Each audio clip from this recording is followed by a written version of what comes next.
problem with your ecclesiology is that when there are no leaders, right? I mean, we have bishops. We have archbishops. You don't have bishops. Yes, we do. We have bishops. We have bishops. We do have bishops. My church has bishops. Okay, and why is that? Because they can. 87th time the question's been asked, and he's answered the exact same thing. We have bishops. And the next voice that you hear will be my hero and the world's bishop, T.D. Jakes.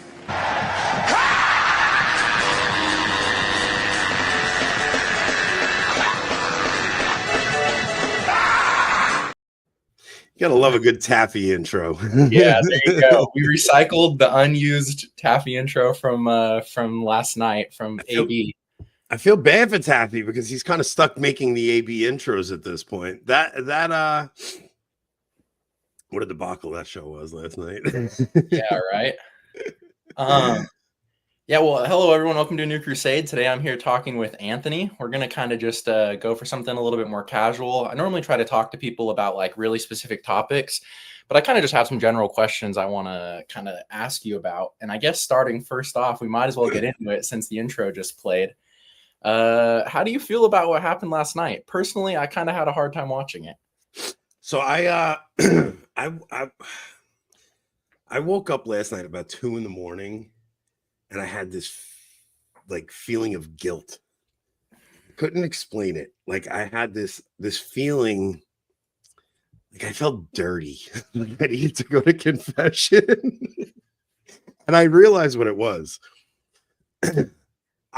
I gave Matt Fradd so much crap for having Protestants on, like over and over. And I even said, I was like, what is the point of these conversations? Like, I don't get what is the point of these conversations with Protestants. Like, I just don't get it. Like I don't understand what the point of them is.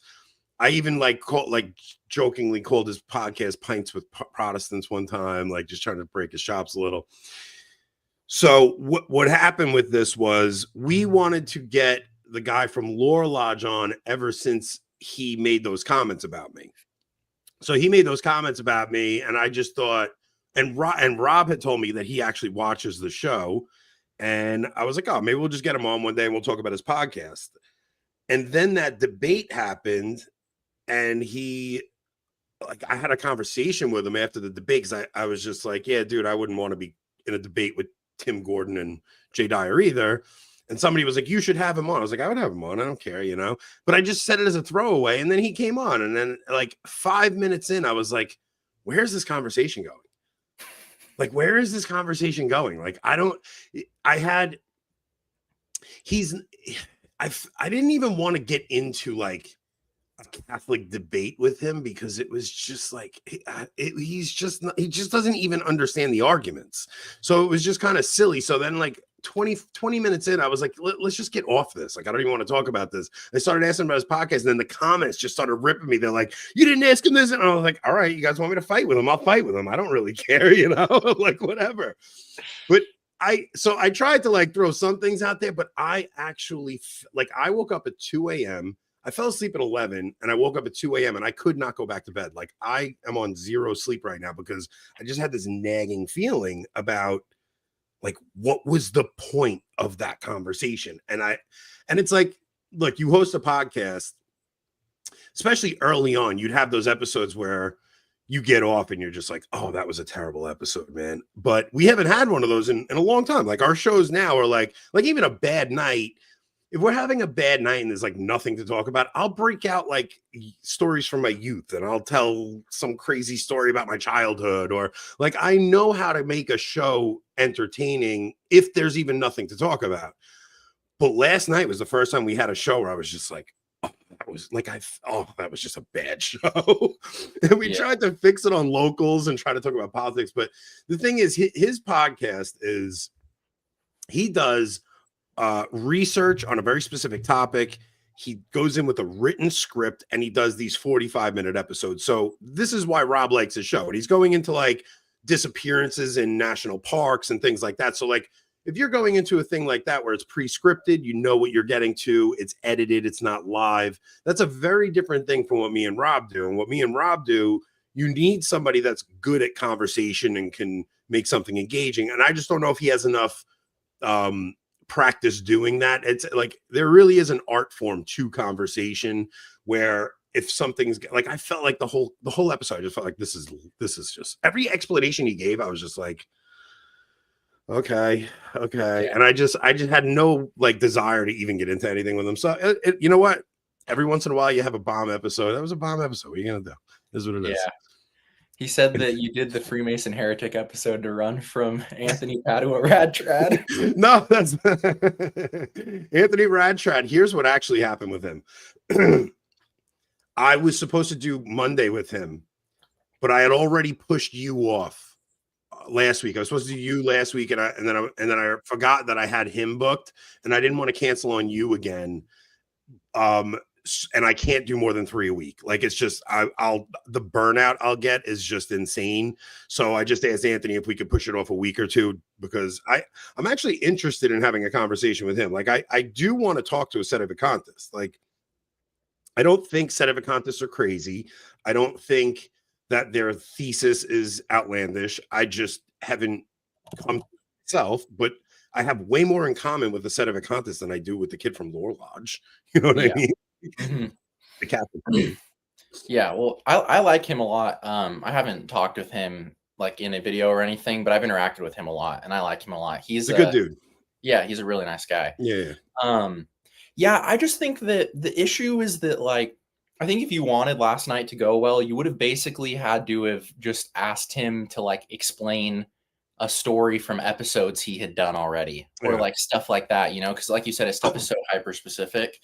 And so I just think that it would have been hard no matter what. Well, that would have been an interesting episode, at least. Like if I had, so like before we went into it, I told Rob, I'm like, Rob, I don't watch this guy. Like I'm like, you're going to have to come with some questions. Now, Rob was in a rough spot because the kid likes Rob and he doesn't like me. So I don't care if I'm the villain, you know, but Rob is not someone who wants confrontation at all. Like he does not want confrontation. So like even some of the things Rob was looking up about Anglican ordinations and stuff. Like if that kid wasn't on the show, Rob would have been ripping into Anglican ordinations, but he doesn't like confrontation. Like you have to give it to Gordon and Dyer and even Tucker Carlson. What we saw Tucker Carlson do with Ted Cruz today. Yeah. Like to be combative to someone you invited on your show is a very difficult thing to do. It's not easy. Like you have to have a very specific temperament to do it. You have to be willing to be disliked by the person. You have to be willing to have a friendship blow up.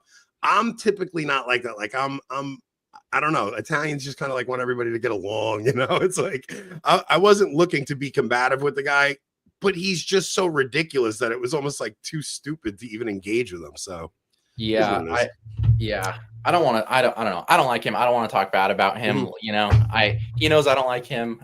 So it's fine. I don't really need to go much more in depth with that. Yeah. I just figured it was a interesting story for those who saw this show last night.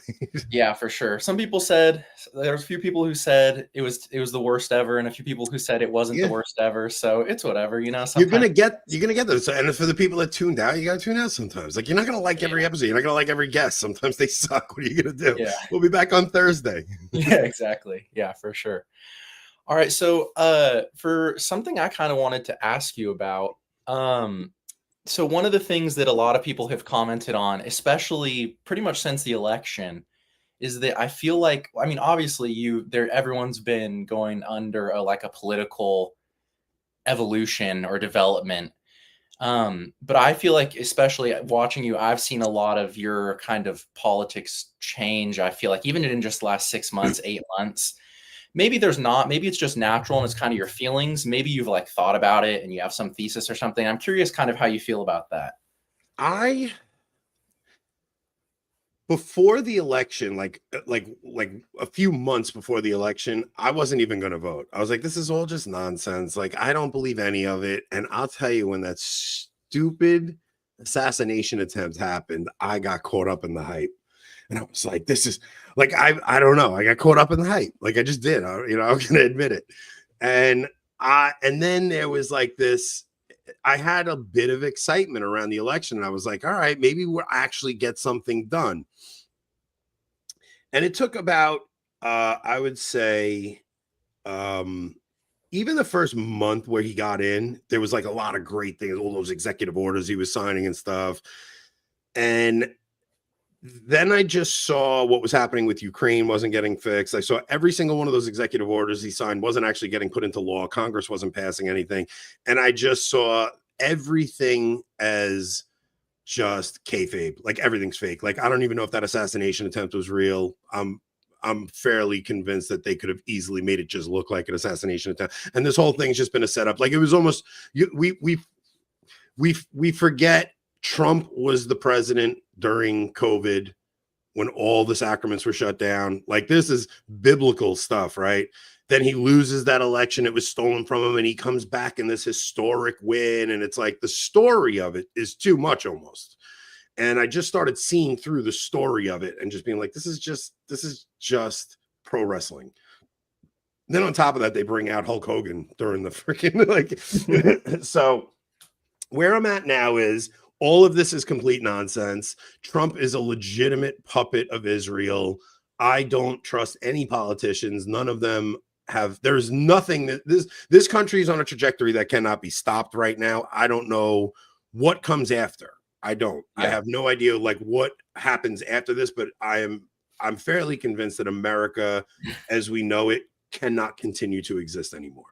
Yeah, you had done, I don't remember exactly, it would have been within the last 2 or 3 months. You did that one episode with Rob where you read the thread talking about the downfall of Rome. Yeah. And the conclusion you guys basically came to was like, we're either going to die, like the country and the culture is going to die, or we're going to like take a really gnarly medicine and like dig the bullet out, you know? And it's not looking like the second thing is going to happen. No, and I look, I do have a very apocalyptic view of the times that we're in.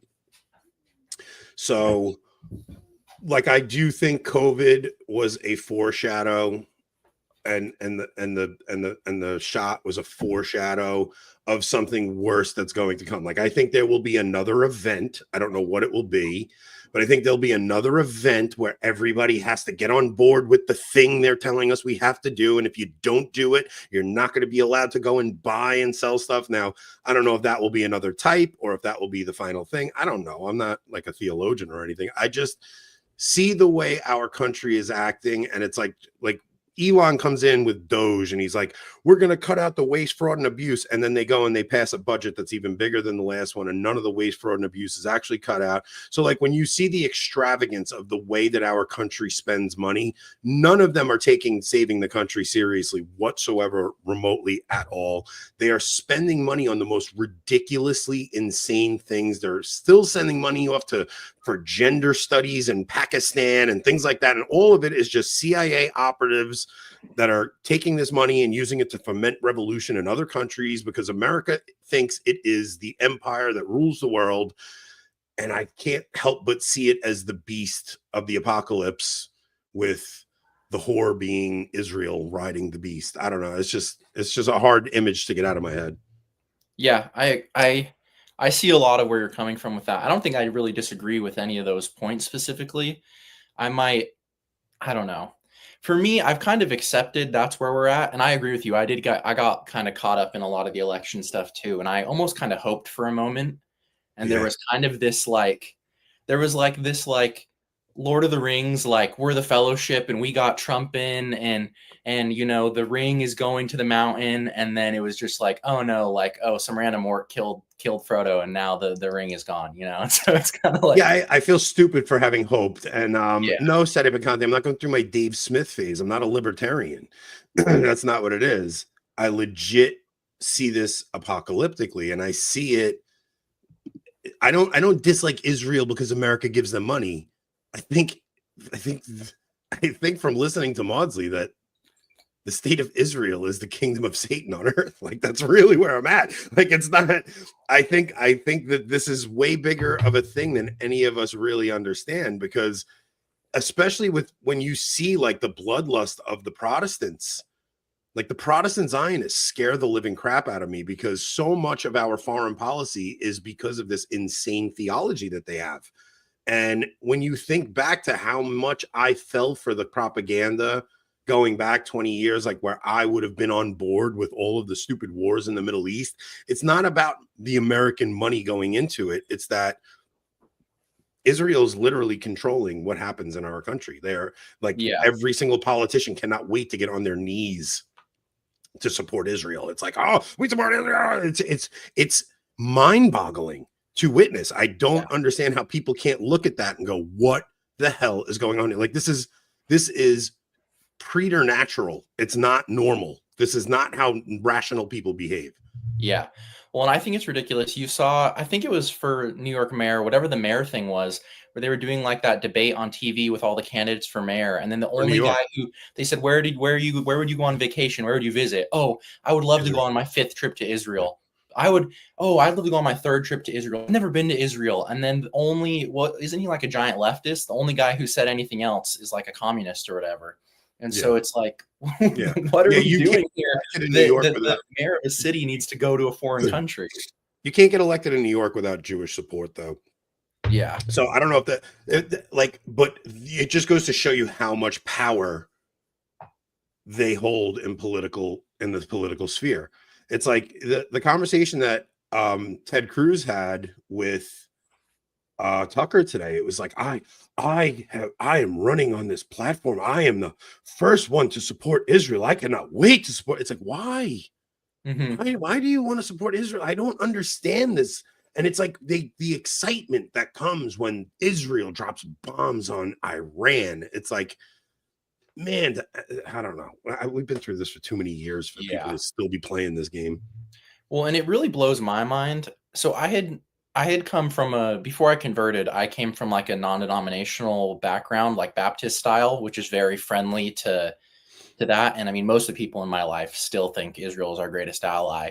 And, and it's like, I try not to get in debates with like people in my life about it, but, it's a rough thing to do. But it's crazy to see, like, I mean, there are people who are so much more deranged than anyone else I know. That one girl who said, I don't care if the Palestinian babies die now. And in the same day, she's posting about how she's going to be giving birth soon. Yeah. It's like, what someone's there's something that happens to anyone who becomes a Zionist where you lose your humanity. And it's like a spell that people get put under. And I don't know, here's what's interesting. I never understood any of this stuff until I heard a liberal Catholic talk about it. Like it took a liberal Catholic who he was a Protestant pastor who became Catholic. His name's Jason. I forget his last name. So he's a Protestant pastor. He becomes Catholic, and he's starting to talk up in like Catholic Inc. Right. So like he's giving talks at like Scott Hahn's conferences, and then he's giving talks, with probably Trent Horner and those guys. And then Trump got elected, and he took a step back and he goes, you know what? I don't think I want to be a professional Catholic. So I heard this whole interview with him. He goes, I don't think I want to become a professional Catholic. And he goes, I see what that racket looks like. It's like you go from Protestant pastor, you go on the journey home, you tell your story, and then you become a professional Catholic. You start writing books, you go on the speaker circuit, and that's your new career. And what happened was his wife didn't convert with him, and I think he wound up getting a divorce, and I think it broke him. But in that interview, he winds up talking about Israel. And I think he had Trump derangement syndrome too. Like he winds up losing his mind. He was friends with like Mark Shea and some of the like Dawn Eden and all them. But what he did talk about was the insanity of our policy, our foreign policy being linked to Protestant evangelical dispensationalism. And I had never heard that before. And he had just come from that world, and he just broke out of that. And he gave this whole conversation about Protestant dispensationalism. And it was like this light bulb went off in my head. Now I don't know whatever happened to that guy. I have no idea. But it was just listening to this one guy who wound up like, I don't even think he's Catholic anymore. I think he lost his faith or whatever. Yeah. But that conversation is what started me down that trail of like thinking about that question. Like, what the hell is wrong with Protestants? Why are they like this? And how many crazy politicians we have who thump their Bible, tell everybody I'm a Bible believing Christian and I have faith alone and Jesus Christ and Israel is, we have to, you know, that whole thing just scares the living crap out of me. Like, I don't think it's something that we should, I don't know. It's scary. It's not like goofy. It's scary. Yeah, definitely. Yeah. So going back to that video you guys were talking about, you were describing at some point kind of, both of you were talking about, obviously both you and Rob have kids. So you kind of, one of the reasons I'm excited to talk to you is kind of, you obviously have a way different perspective than I do. I'm going to be getting married soon and hopefully having kids soon and all that kind of stuff. So I'm kind of looking forward into that. And I'm curious kind of like, how do you feel looking forward at the country and at the church and everything? And especially because your son's kind of coming of age or has came of age, right? And so I'm curious, what are your thoughts on that?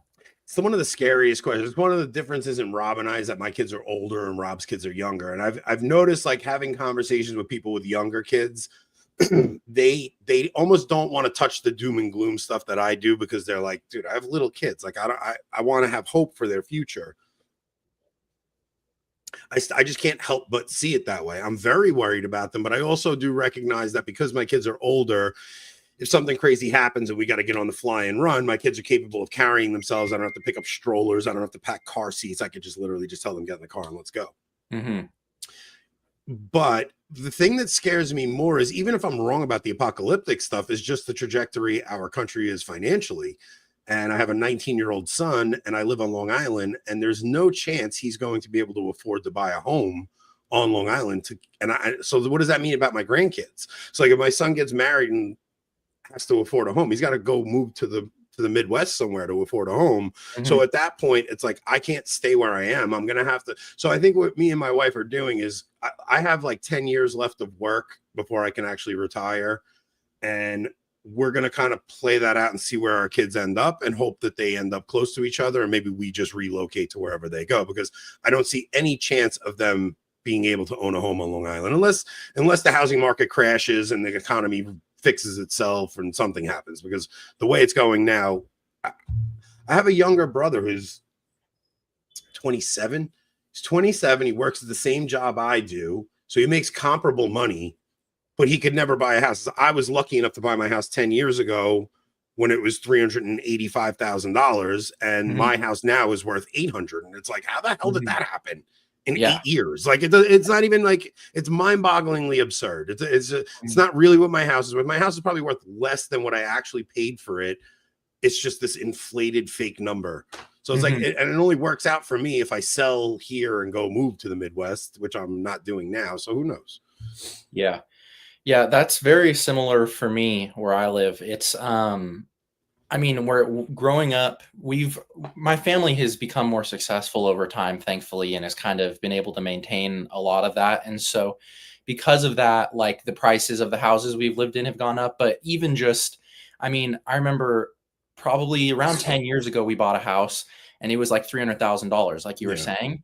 And then all of a sudden, like, every single house that comes up within a 5-minute drive of me is like $700,000, $800,000. And then, especially where I live too, due to mass immigration and other reasons, like, there's very few safe places to live. And so it's like, I would have to be making almost $300,000 a year to buy a house in a safe area around where my parents if people heard my salary, they would be like, you're rich. It's like, no, I live in Long Island. Yeah. Like, you don't know how much money you have to make to live on Long Island. It's unbelievable how much money you have to make to just live. And I don't have anything extravagant. Like, my house is a very modest house, a single story ranch. There's 3 bedrooms in it. It's like, for to even live like a very modest lifestyle, you have to make a lot of money, and and you're still struggling and you're barely making it. But I don't know. I really feel bad for the younger generation. I don't know how it gets fixed. I don't know what happens. You're in California, right? Yeah, I'm in Southern California. So for me, it's like, and the issue is that, so my fiance, her parents are a lot older. And so it's this issue where, one, I don't have any immediate prospects right now. So that's kind of troubling. And then 2, it's like, well, whatever I go and do, I basically need to make sure that whatever job I have can be transferred. Yeah. Like I was thinking, okay, maybe I'll go be, because in California, teachers can make a lot of money, right? I was like, maybe I'll go be a teacher. I was thinking maybe I'll go be a firefighter. But those things are not careers in most of the places that would be affordable enough for us to leave in 10 to 15 years. And so it's like, okay, well, what am I going to do then? You know, I just don't know. So how old are you? I'm 23. 23. And what do you do now? I'm an estimator in a construction office. Yeah. And I have worked in the field for a limited period of time. I have a business degree, like stuff like that. Do you see yourself starting your own business one day, doing what you're doing now, or? The issue is that the industry we're in, I feel like it's basically a large majority of almost all the companies are exclusively using illegal labor. So it's like, if that gets handled, then the companies are gone. If it doesn't get handled, then whatever. Right. And then another thing is that I never went through to I did a few months in the field so that I could get a good enough understanding to be an estimator. And then I never so I'm not great at the job. So I couldn't really probably, unless I'm partnered with someone else who would be the field side, that would be very, very difficult for me. And I've been talking a lot with Antony from the Latin Slavs. I've been talking with him, and I've just been saying, sitting in that office for 8 hours a day, I'm going insane. Staring at the computer. And so that's one thing I was kind of curious talking with you, because obviously you're the exact opposite. You're outside all day. You've done the trade side of it. I'm kind of curious, what advice you'd give me, what advice you're giving your son. What are your thoughts on that? So the thing is, I actually like my job. I actually really do like my job. I love that on the first days of spring, I'm outside and I'm not stuck in an office. I get to go out. That first day you can wear a t-shirt. The first days of fall when you could throw a sweatshirt on, there are amazing times when you're working outside. Even in the summer, it's I'm outside all day. I don't have to be stuck in an office. I don't think I can handle being stuck in an office either. I don't regret my career choice. It's that when I started working this job, my commute was 45 minutes to an hour and 15. And now so many freaking people move to Long Island that it's a 2.5 hour ride. Hi, girls. What are you doing, Stell? Doing the laundry. The girls, my daughter came down to do laundry.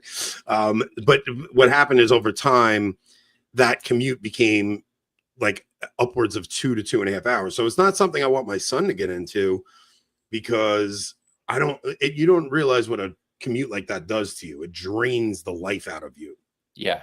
If I could live closer to work and I had that half-hour ride home every day, I would in a second take my son over there. But it really does suck the life out of you. And then on top of that, I'm coming home 2 days a week and doing a show from 8 to 10 at night. Those nights I don't get a good night's sleep. It's a hard lifestyle. But doing the show has made it so that I don't have to work Saturdays anymore. So I actually have my weekends. So it's kind of like a trade-off. I do 4 hours of the show during the week, and I now make enough money that I don't have to work Saturdays anymore. So it's a bit of a trade-off. Yeah. It's just, for me, it's really difficult. I thought that the office stuff would be fine, but something about sitting there for 8 hours, and I'm not a super, when you meet a guy and he's I guess you might be the guy, he doesn't care about anything in high school. He just goes into the trades. I have a friend who quit senior year of high school and became a foreman for his grandpa full time. And so he's been, really successful doing that, doing electrical work. And it's I'm not that guy where it's everything makes sense. And I'm just instantly, absorbed into a trade. And so it's well, do I go to a trade school, and do I go just try to figure it out anyways? Do I I feel so lost. And I know there's a lot of people like me. I was always good in school. That's what's crazy. The reason I dropped out of school is because I hated homework. But I aced every test. I was always I was on honor roll up until I was in 10th grade. And then 11th grade came around, and I was I knew my uncle had this construction company, and I was I never, ever thought I would go to college. I really didn't. I actually my dad would take me into work when I was a kid, and I liked what he did. I just liked it. My dad was the boss, and it was everybody respected my dad at the company, so I didn't want to have college debt. I didn't want to sit in school any longer than I had. I hated school. I was always smart though. I was never not smart. I was always, if I liked something, I excelled at it, but I just hated the tedious nature of sitting and memorizing things that I didn't care about. So it came easy to me to like get out in the field. And then once I started working at the company I was at, I went with it. So I started working there at 17. By 19, I was a foreman. By 22, I was running the company essentially, right? Like it was just, I came in at a very good time where some of the old timers were retiring and there was positions opening up. And like within a couple of years, I was basically running the company. So, but what I'll say about the trades is this, like, I don't know what's going to happen with AI. I don't know how real AI is. Like, I hear all this talk about AI is going to take away everybody's job. Like, they say all those things, and then I go to use Siri and I'll say diocesan to Siri, and it can't, like, it doesn't know what the hell I'm saying. So I don't know how real AI is going to be. Like, Siri seems pretty retarded still. Yeah. But if these jobs, like these tech jobs, are going to be replaced, your safest place to be is in a trade. Like, it really is. Like, the world is always going to need plumbers and electricians, because I don't care how good AI is. There's something about human touch where they're connecting wires and things that a machine's not going to be. If it does, it's 30, 40 years out. They're nowhere near where those trades are going to be taken over. So I really do think, me being in the paving industry, my job is safer than any guy in the tech world. I don't know if the podcast is safe, but I do think my career in construction is safe. So yeah, I honestly, I was talking to my brother-in-law about this, like electricians, plumbers, HVAC guys that do drywall, guys that build houses, do siding, roofing. Those are the freaking jobs that are going to be in demand, because they're the only freaking jobs that are secure. The problem is we're giving all those jobs to the illegals, like you said. So I don't know. Yeah. Really, what you have to do is you have to get in, you have to learn that trade, work for nothing, work like you're an illegal, learn it, and then go start your own business doing it. You start off buying a van and you pick up a side gig here, you pick up a side gig there, and it has to kind of, go from there. Yeah. Yeah, that makes sense. Disheartening, but I guess reality is what it is, But even estimator, like, there's other companies you could go to in this field where you might be able to move up, and you know what I mean? Like, don't ever stay complacent. Like, wherever you are, try to be the best at that job that you can be. And if you dread that job, then find something else, because you can't, if you're 23 and you hate it, you got a long road ahead of you, man. Well, that's what I was telling my ladies. I was saying, like, the boss that I had was super disorganized, like, and he was constantly gone, and then he'd come in and then be gone.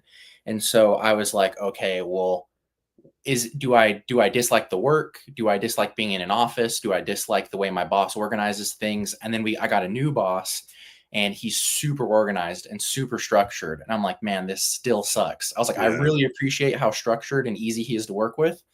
But man, every day it's just like, oh, like I have to go to sleep and wake up and go tomorrow. There's two different ways my job goes. So we do patchwork for Con Edison.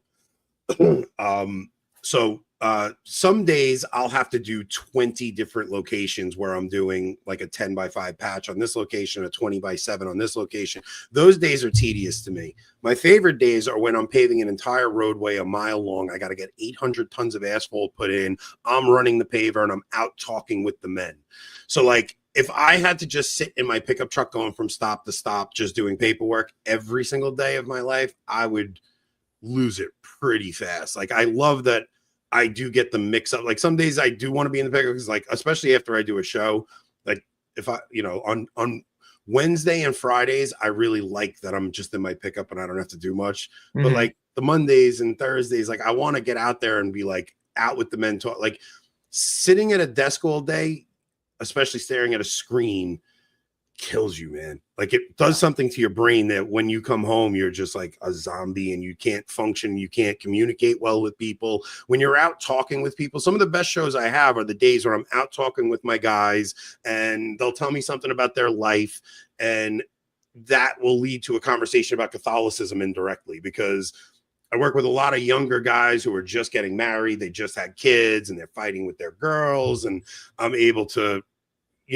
kind of be like a father figure to them in how they're dealing with their wives and encouraging them not to fall into the trap of divorce and things like that. Like those are my favorite days. I feel like I'm being a spiritual father to the guys that I'm working with. The days when I'm just sitting in front of a freaking screen are the worst for me. Yeah. Well, and I just feel like for another thing is that like the amount of exercise that I feel like I've been having to do to like not be rotting at my desk from sitting at a desk all day. Yeah, like so today I woke up, I like just went straight to work, you know, immediately got ready, and I have 1,000 steps for today. Yeah. It's like that's, you know, it's just like nothing. And so that's a big part of it too, is that I feel like even if there's a lot within a trade that is not ideal, but it's like you're not scared of like you're moving, you're walking, you're moving around. Yeah, and it makes you not afraid to learn new things. Like when I bought my house, especially like because before I even started at my company, summers I would work with my friend's dad building houses and learning how to frame and learning how to. So when I bought my house, I had all these things, and plus my dad. I remember like my dad taught me so many different things hands-on. That I would just kind of like sit and watch him do projects at the house. My dad, they called him MacGyver because if something broke at work, like we had a fan belt break on one of the machines at work one day, and he freaking went into a store and bought a set of nylon stockings and like rigged it up as a fan belt. And everybody thought the day was over because the machine broke.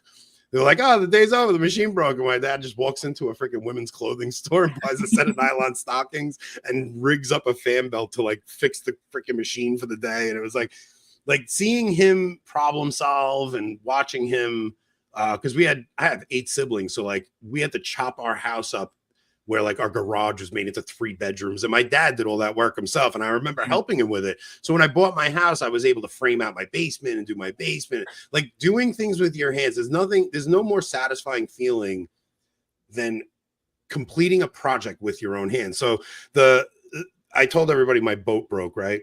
Yeah. And it's going to take like a month to get it back. And typically this time of year, I'm out on my boat every weekend. And I'm like, I got to start a project or something. Cause like my weekends are just like, it's 100 degrees out. There's nothing to do. I don't want to just sit around and do nothing. I don't want to work. But if I could do a project, like maybe I'll build a shed, or maybe I'll buy an old beat up car with my son and work on it with him and try and figure like I need to do something, because sitting around and doing nothing is the death of all motivation. Yeah. Does your son know what he wants to do? Does he have ideas? No. Yeah. And that's so like part of the project for me is I'm hoping like maybe I'll inspire something in him. Like I'm even, because especially with the boat gone, like I'm thinking about buying like a 1979 boat that's just been abandoned and left for crap, and like making him help me fix it up and then reselling it and seeing if it sparks something in him. Because even him, like he's working at a restaurant right now and he's doing community college, just still trying to figure out what he wants to do.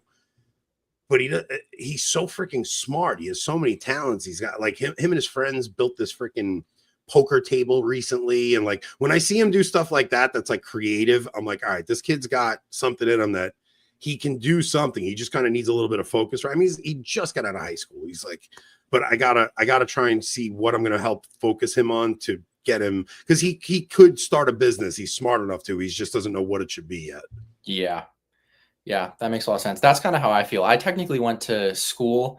It's so stupid. I shouldn't have done this, but the school I went to for college, they have like, you know, normally it's like business management or accounting or finance. Yeah. They had like a business entrepreneurship degree. So I went and got a business entrepreneurship degree. Every kid does that. They go for that and they think they're going to start a business with that, but that doesn't actually tell you how to start a business. No, all it did was teach me nothing. And then I left business school not knowing how to read accounting or business or financial statements. So instead of coming out with skills, I just came out with no skills. Yeah, no, listen, if you want to start a business, because I almost started my own paving company when I was younger, but what happened was, so like I started working at that company when I was like 18, 19, something like this, maybe even earlier.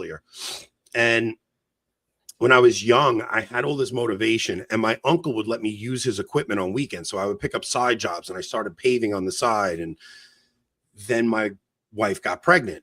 So I was 23.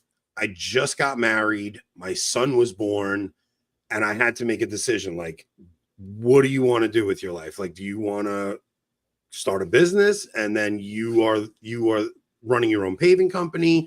or do you want to stay where you're comfortable? Because the job I have is really good. It's a union gig. You have benefits. And it was something I had to weigh. And I saw a couple of other people I knew that owned businesses, and their whole life was money. Like they were just obsessed with money. And I was like, I never wanted money to be my God. Mm-hmm. Like even at that young age, like I didn't want money to be my God. I didn't want to like strive to make more money, to buy more things. Like I knew well enough, like the things that mattered to me were my family.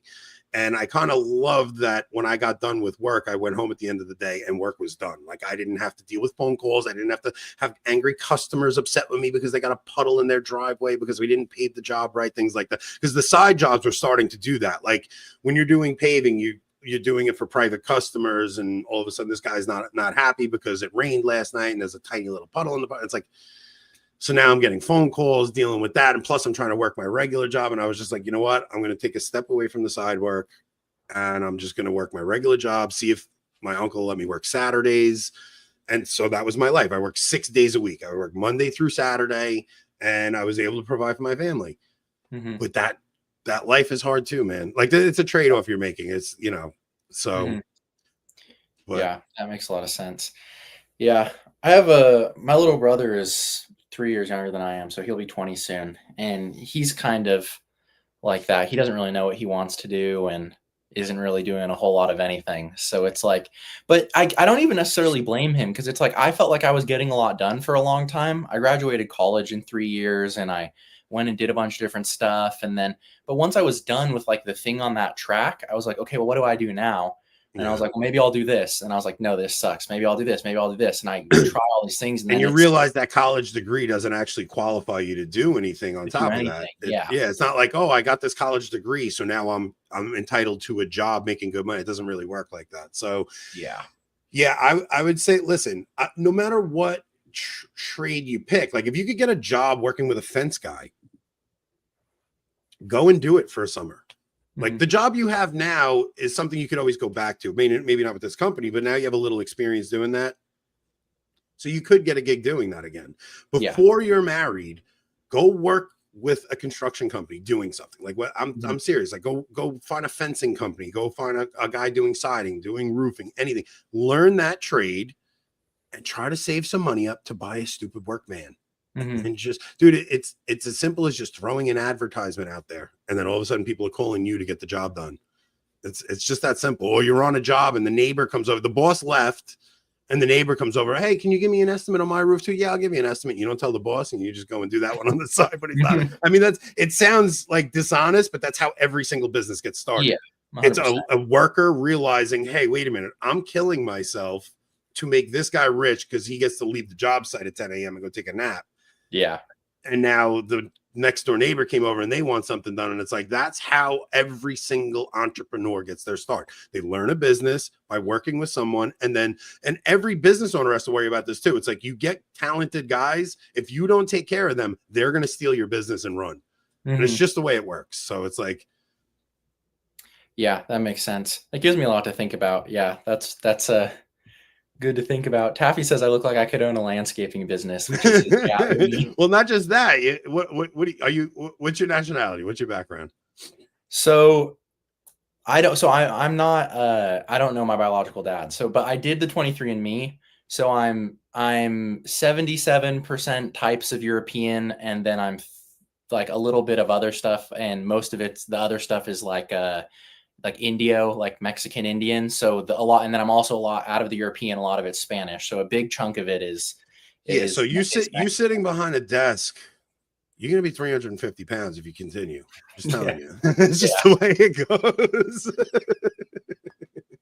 goes. You know how those Latinos end up. Other stuff is not Jewish. It's mostly just Mexican Indian. Yeah, I'm not even really Italian, man. Like I am, I'm like a majority. I'm like 75% Italian, but then I'm like 15%, or maybe I'm like 70% Italian, and then like 20% Irish, and then 10% German, and then there was a story my dad always told about there being Cherokee Indian blood in my line, but I don't know if that's true. Because my dad was a storyteller, so I don't know if there's any, and I don't want to pull a freaking.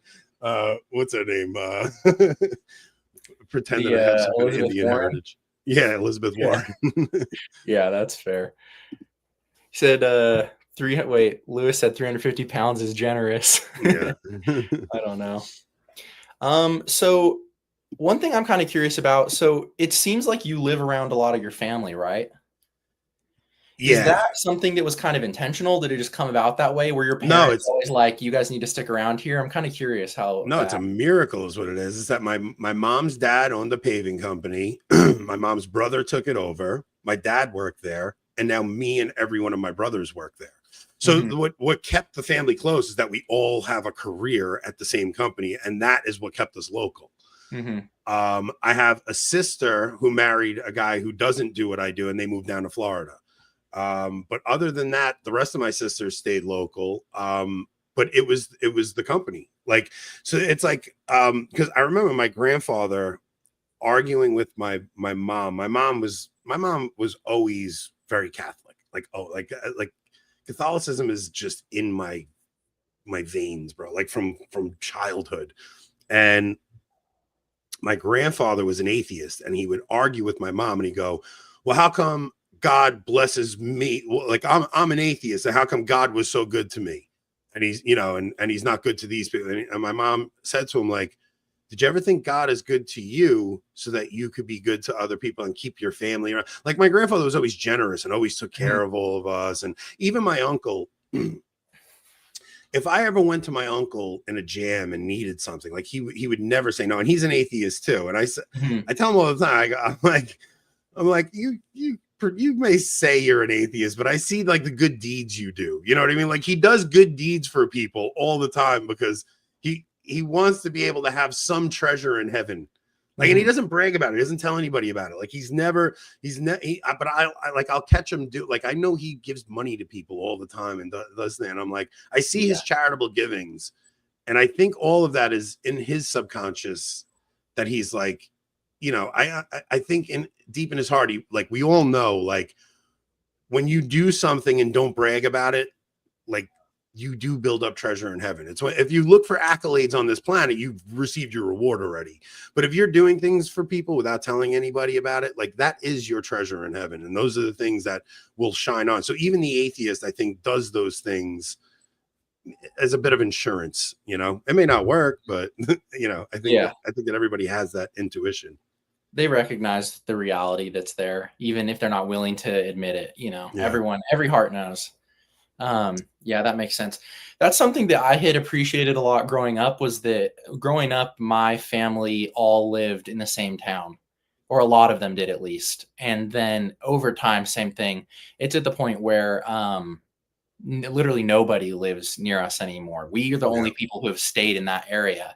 And on 3 to 4 generations, on like 3 on one of my parents' sides, 4 on the other, that we've been in this area, and now everyone else is gone. And I don't blame them. Like, I have a cousin who moved to North Carolina and then moved to Texas because that's where her husband was getting promotions. And it's like, I don't blame them at all. No, she's got to follow her family, right? Yeah, and I don't blame her husband. Like, that's what he's doing a job he loves, and that's what it takes for him to go and keep doing that. And so it's like, I don't blame people, but it's definitely something, especially that I've thought about a lot, is when I'm thinking about, I can't even get it working, or I haven't gotten it working yet. But once I get it working, I know that one of the things I want to be able to provide is as much as possible, the opportunity for my kids to be able to kind of stay in one place. Yeah, it's let's put it this way. Like, Sunday for Father's Day, my brother had everybody over, and just my siblings and their spouses and their kids, it's like 45, 50 people. Like, just that. So part of the reason none of us want to really leave New York is because none of us want to leave each other. Like, we're all very close, like, all of our wives get along, all of the husbands get along, all of the kids get along, the cousins all get to grow up with their like, there's nothing better than growing up with your cousins. So if, like, a lot of people today don't have that experience, but I remember we had family picnics when I was a kid, and when I would see my cousins, like, there was nothing more exciting than getting together with your cousins that you don't see in your everyday life, but like, the family does a get together and you get to go hang out with your cousins. Like, my son and my brother's son were born 6 days apart. We both got our girls pregnant before marriage. I remember you saying that. Yeah, I've told that story. But so they're 6 days apart. They're both 19. My son's born December 20th. My nephew December 26th. They are best friends now. Like they hang out every single day. Like, and they're more than friends. Like they're cousins, and there's something really special about that. And I hope to God that something happens where my kids can stay close to each other, because I want my kids' kids to grow up around their cousins. Yeah. It's just so difficult in the modern world. I don't know. Yeah, it's really difficult. I'm interested. I've been thinking about a lot of different ways for that. Coming up, I'm talking to a bunch of different people who actually kind of talk about different stuff like that. One of the guys has like his own community, like a intentional community that is going to have a legal battle soon to determine whether or not they get to keep existing. I'm talking with Bug Hall soon, and he has his ranch and stuff. And I have Bug coming on next Thursday. Oh, are you? Yeah, Bug's coming on next Tuesday. Tuesday, I got Bug. I'm talking to him this Saturday, so that'll line up pretty well. Yeah. But and so I see like that alternative. There's like the Catholic land guys and something, but for a lot of it, it's like, you know, a ranch is not the answer for everyone. Not everyone is meant to go grow their own food. I mean, it'd probably be better if more people did. But like moving to the middle of nowhere is not the solution for everyone. It's hard. It's a hard life, man. Yeah. And you have to kind of be like, you kind of have to have that in you. Like I'm excited to talk to Bug about it, because Bug did not grow up in that, and he kind of had to adapt to that. So that'll be an interesting conversation. But I'll tell you, man, the people that do it, they live a much simpler and happier life. Yeah, I agree. I think it just takes the courage to just do it. Like in some ways, so when the vaccine came out, like my first YouTube video was standing up against the mandate. And part of me was hoping I would lose my job because I have a decent amount of money in my annuity, but you can't touch that annuity money if you're still working. Like you have to be like out of the business for a year before you can touch it. And then you got to pay penalties on it and stuff, but whatever. But like, I'm like, when that happened, I was like, okay, I have some decent equity in my house. Plus I have my annuity money. If I really do lose my job, what do we do? And I was really considering just moving to the middle of nowhere, getting a small little house, fully paid off with no mortgage, and just maybe going to see if there's a paving company local that needed some help or something like that. Like a part of me wanted that to happen. But then the other part of me was like, no, I don't want to leave my family. I don't want to leave my house. Like, this is my home. We've been here since, I've been in my house. My daughter is 17 and we moved in when she was a year old. So 16 years I'm in this. I said 10 before. 16 years I'm in this house. Yeah. So. Yeah, it's really difficult. It's hard. My parents are stuck in California because of their jobs too. So there's a lot of difficulties. I mean, I think that I keep telling my fiance, she gets really worried. And one of the things I realize is that to some extent, I kind of have to stop telling her when I feel worried. Yeah, for sure. And especially because when I first started working in the construction company, I was having like panic attacks in the office because when you're out there with the sun in your eyes all day, even if you're like not making that much money and literally nobody I worked with could converse with me in my language, like there's still, it's like a fulfilling work. But then I got into the office and all of a sudden, like at my desk, like there's no natural light and you're like staring at the computer. And so like I was having like these panic attacks, and I realized I couldn't tell her that because then she starts to worry. And then it goes. And so one of the things has been like, I just tell her, I'm like, well, we just have to trust God. Like you just have to, and you do though. Thing about, And you do just have to trust God. Yeah. Right. And so it's like, and it's the same thing, like for her, like since I became Catholic and she hasn't made the switch yet, it's like same thing with like the church's teaching on like children and stuff. And I'm like, you just have to trust God. And it's like, it's easy to say that, but then like when right now I'm in it and you're like, man, that's a different, like, this is when God challenges you. Yeah. Listen, there's something to like, this very actually very important about what you're saying about not burdening your wife with your worries. Right. So you can't lie. You have to always tell your wife if something significant is going on. Like I told a story last week about like during 2020 when I took like a significant pay cut and like things got very bad financially for like a solid year and a half. And I never didn't tell, like I told my wife everything. So like, I didn't want her getting surprised with anything, but at the same time, whenever I saw, don't worry about anything. Like, don't worry. Like, we have everything. I'm like, honestly, no matter what, as long as our family stays together, nothing else matters. Like, even if we did have to sell the house and we move somewhere, like, the biggest thing you have to deal with is the embarrassment of telling your family, like, we lost out. Like, that's really what it comes. 90% of divorces happen because people are embarrassed to tell people they failed financially. That's like, I'm telling you, a majority of divorces happen because people were irresponsible financially, and they'd rather tell people their marriage failed than they failed financially. And it's something that's really big for men, because there's this burden on men that nobody really talks about, in that, yeah, it's cool. Like, they tell everybody that, you know, women are going to work and you guys are equal partner. No, you're not an equal partner. Even in the most feminist marriage ever, the burden is on the man to provide. It just is. And the things that men worry about, that's why the suicide rate for men is so incredibly high, because when a man fails at that task, he feels so worthless that he's mortified to tell the world around him that he failed at that.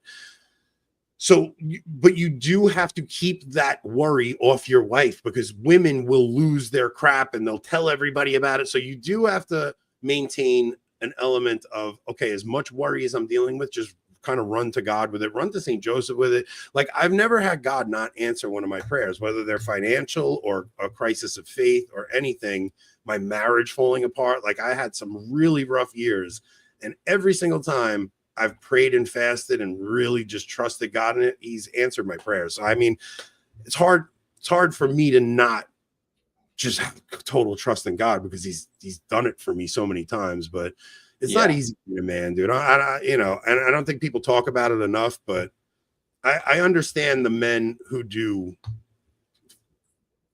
take their lives because they feel like they failed at something. You know, it's a horrible feeling to be a man and fail. Yeah, 100%. Yeah, I started a novena to St. Joseph for the work stuff to try to, you know, get it resolved, and we'll see. Trust your family, and trust your family to St. Joseph. I'm not kidding. Like, your job opportunities, everything. Pray novenas to St. Joseph. They freaking work. And they may not work at the end of the 9 days, like a mother, like a St. Teresa of the Little Flower. Like, they're not, like, you're not going to get a basket of flowers at the end of your novena. But just trust that St. Joseph's, the novena to St. Joseph worked. And it'll be at some point when you're least expecting it, and you'll go, okay, St. Joseph watched out for me. He really is the protector of families. He's the terror of demons. He's every title that we give him. So, and it's I don't know, man. St. Joseph is the best. Yeah, that's been outside of the rosary and all that stuff, because I'm so new. This has been the first non-rosary, non-Jesus prayer, like main thing that I've ever tried before. So it's all been new. It's been weird too, especially doing all this as a new convert's been kind of interesting too. But I'll say this about novenas real quick though. So if you have a family difficulty, a financial difficulty, something like that, always run to St. Joseph.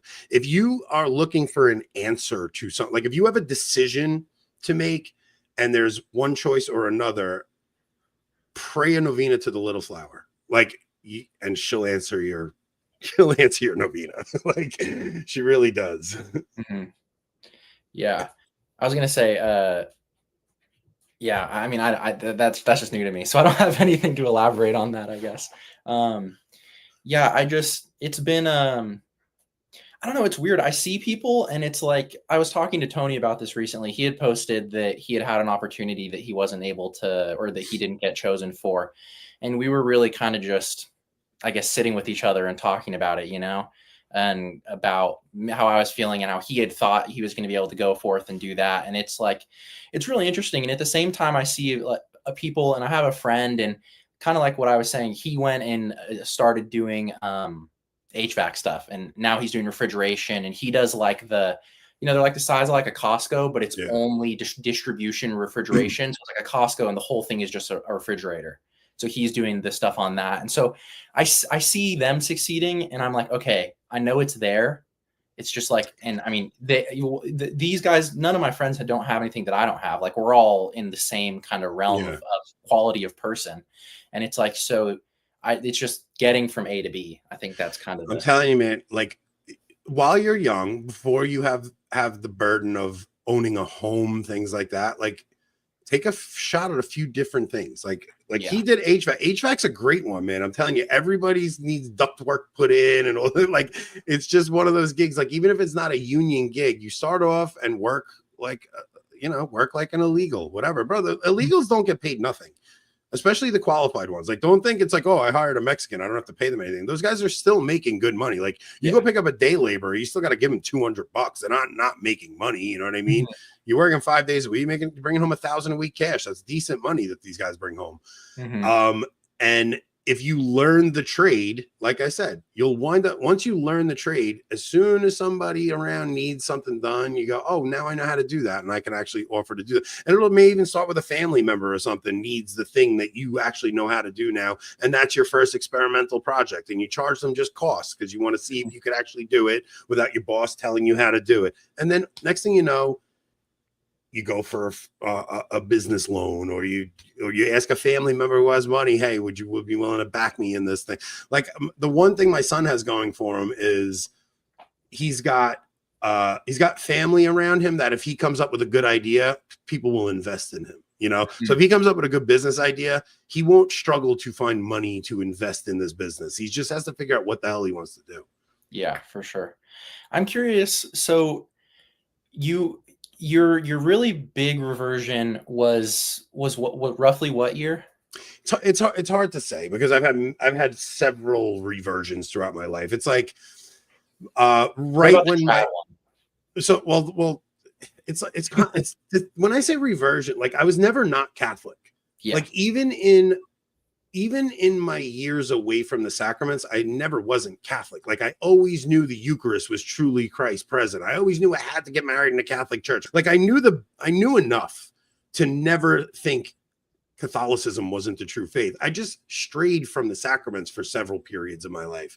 And the first one was from like 17 to 23. That, like, I spent like 5 years not going to mass, and even in that time where I wasn't going to mass, like, I would still go to mass on occasion, and I knew not to receive because I hadn't been to confession, or I'd pop into confession once a year. Like, I think I still would have met the precepts of the church during that time because I would still go on Easter and I would still go to confession once a year.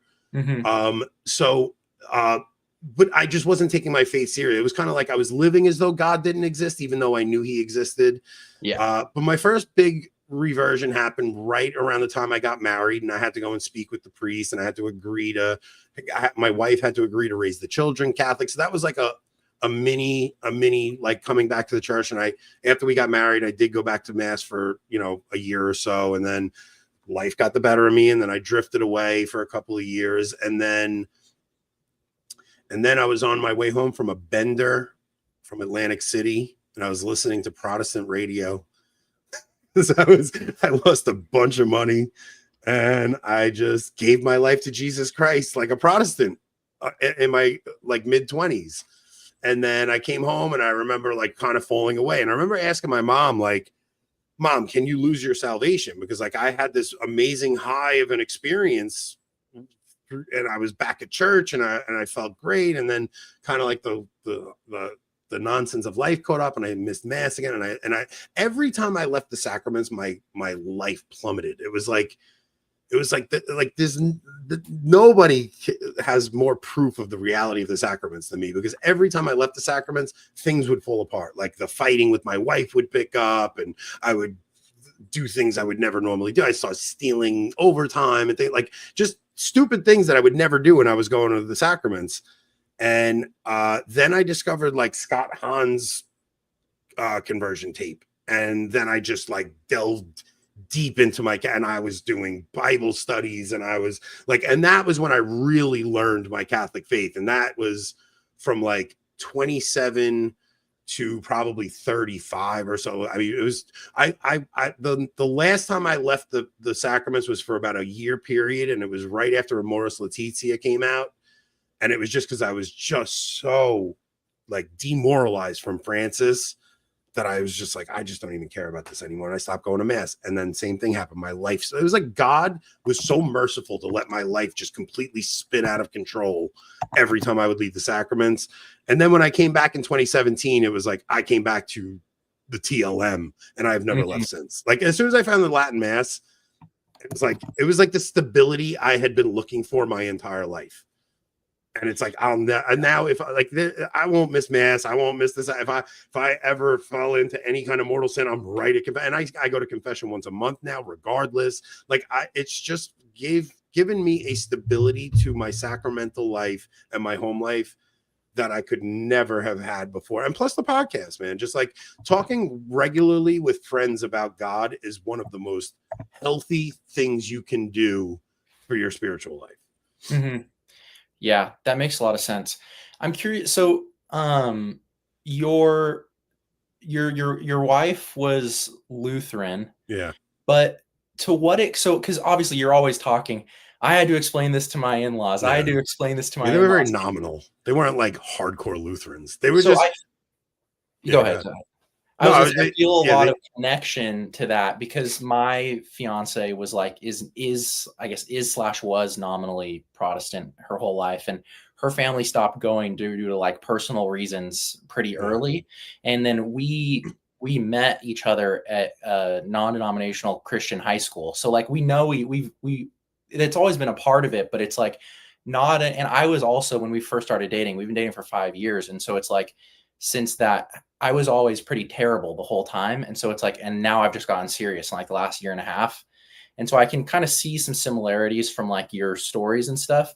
How is she responded to your reversion or conversion? Well, at first it was really jarring. I don't think when I had first told her, I don't think she realized what it meant necessarily, like how serious, like when you're taking being a Catholic serious, like it's your life, right? It's like your Jesus life, yeah. and the sacrament of your life.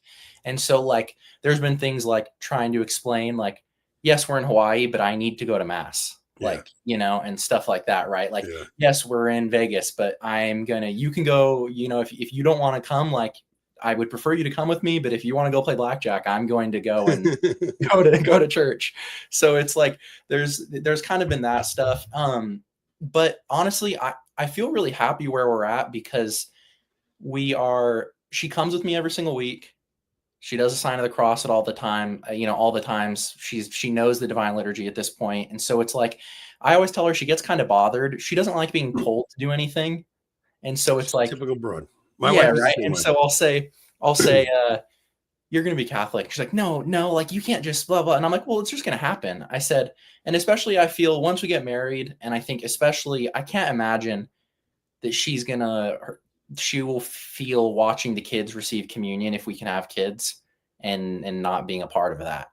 And I think a big part of her family's a little anti-Catholic, or a lot, but I mean, your girl, if your girl's even open to going to divine liturgy with you, if she's willing to get married in the Catholic Church, she's willing to get married in the Catholic Church.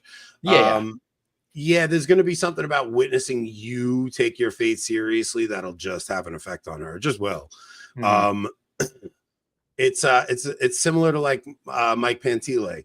Like he had his reversion or conversion. I think it was a reversion. I think he's a revert, but he came in and like his chick was kind of like, what the women just learn differently than men.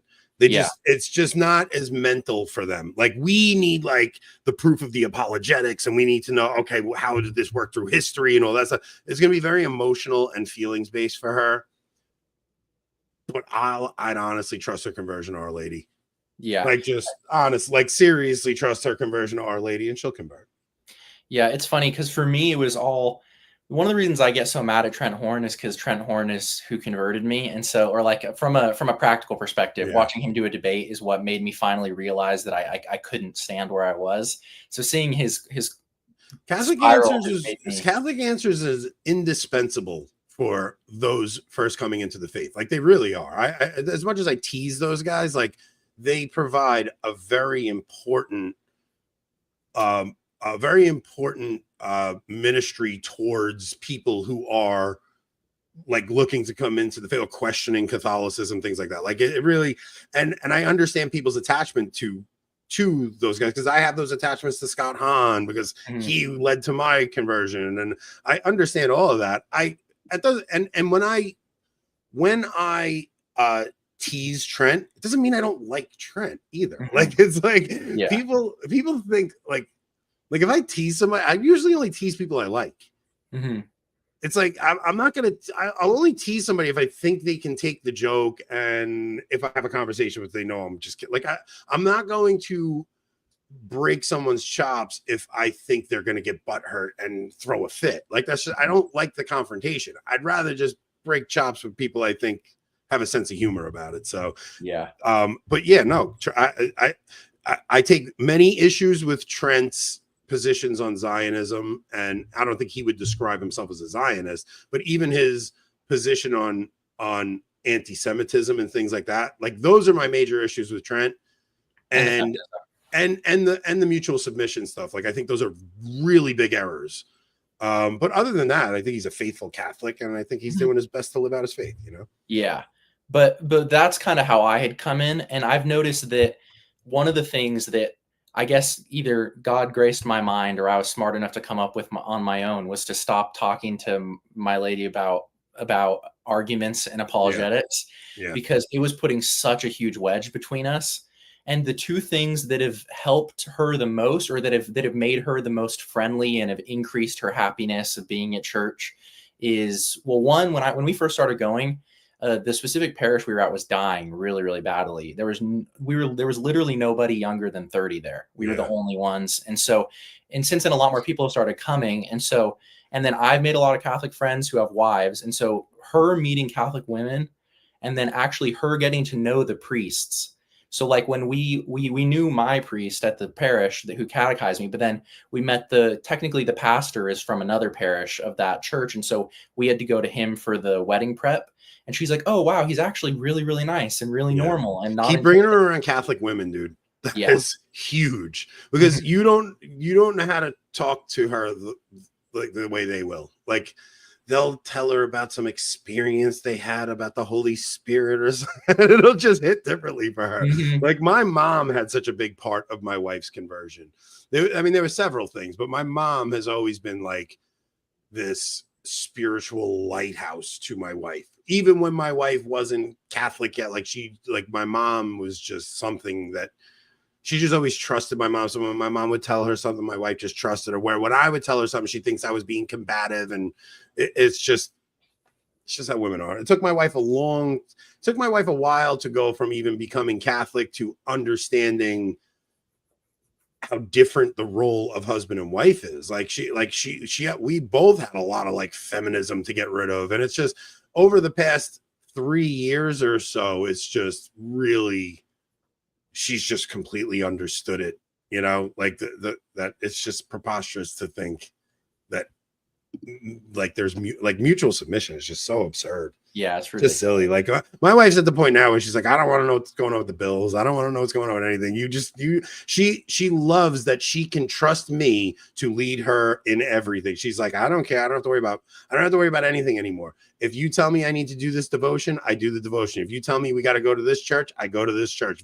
She just completely puts her trust in me. And when you get to that point in your marriage, that's when, like, I don't know, like we're in a better place now than we've ever been. Well, it's like, I feel like you guys might have talked about it. Did you see for a while ago, there was a meme going around and it was women, basically, it was like women walking places and then it's the men, and the women are like, la, la, la. And the men are like, I could take him out, like punch him in the gut. You know, I gotta pull the gun and look at him. And it's like, I think that when they realize that that's what's being offered to them, like, it's basically like, let me do all of that. And then that's kind of, that's what happened with the Latin Mass, where like she didn't want to go at first. She did not like it. She did not want to veil. And then after going for a year, she was just like, why didn't I trust you? Like she recognized, like, why didn't I just trust you? I should have just followed your lead and trusted you. And like that was like a scale falling from her eyes. And she was like, I have to just trust you and everything. And that was it. Yeah. That makes me hopeful. You'll be all right. We're definitely working on that. Yeah. I'm not worried about your relationship. I'm more worried about you finding a good career, because the thing I worry about for all young men now is like finding the girl is the hardest thing you can do. But now you have to figure out how you're going to provide for that family, because it's like we're all, especially Catholic men, who want to do right and provide for their family and make sure that their wives can stay home with the kids. Like finding a career is the biggest thing. Like this is the conversation I have with my son constantly. It's like, look, the two biggest things that'll happen in your life: who you marry and how you provide for your family. It's like those two things, like you get those two things in order and everything else is just kind of like going to fall into place. And yeah, you might have a problem here, you might have a problem there, but I could provide for my family and I found a good woman and my children are all healthy. Yeah, definitely.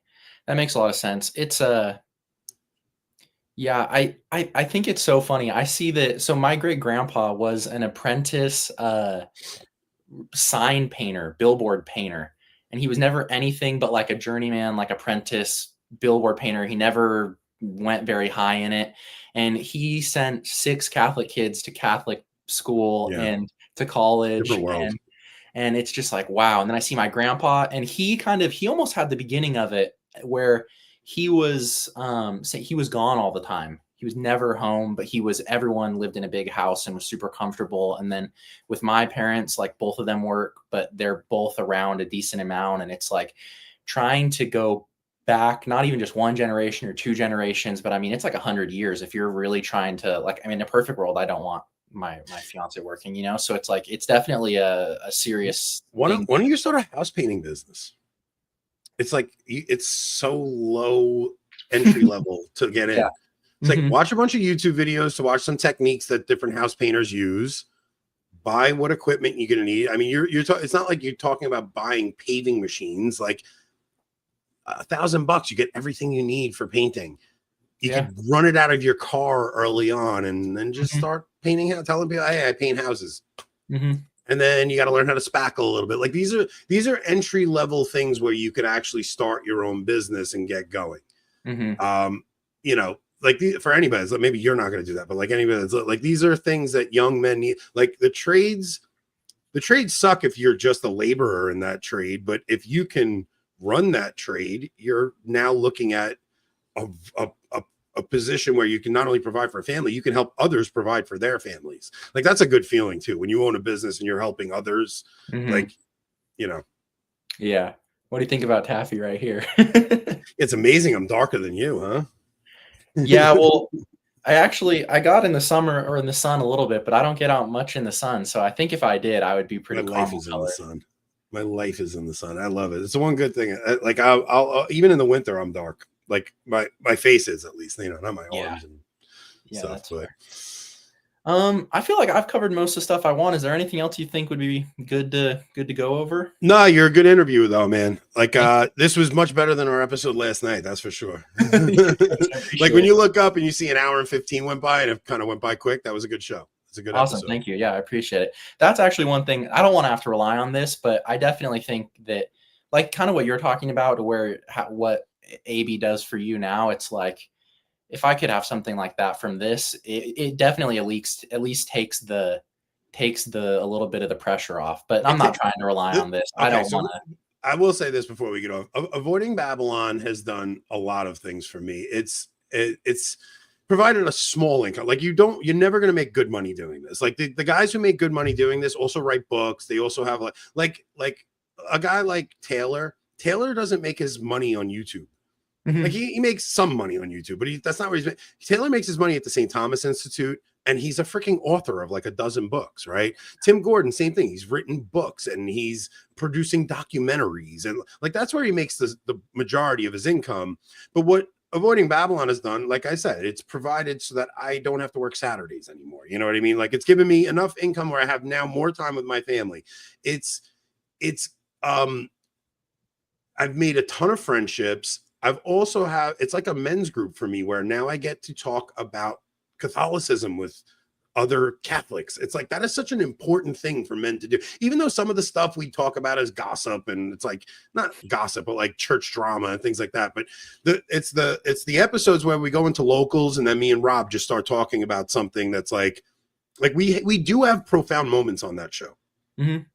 Some really deep, spiritual, profound moments. They're not every episode, but every once in a while you hit gold and it's like, man, you get off that episode and you're just like, I just needed that, you know?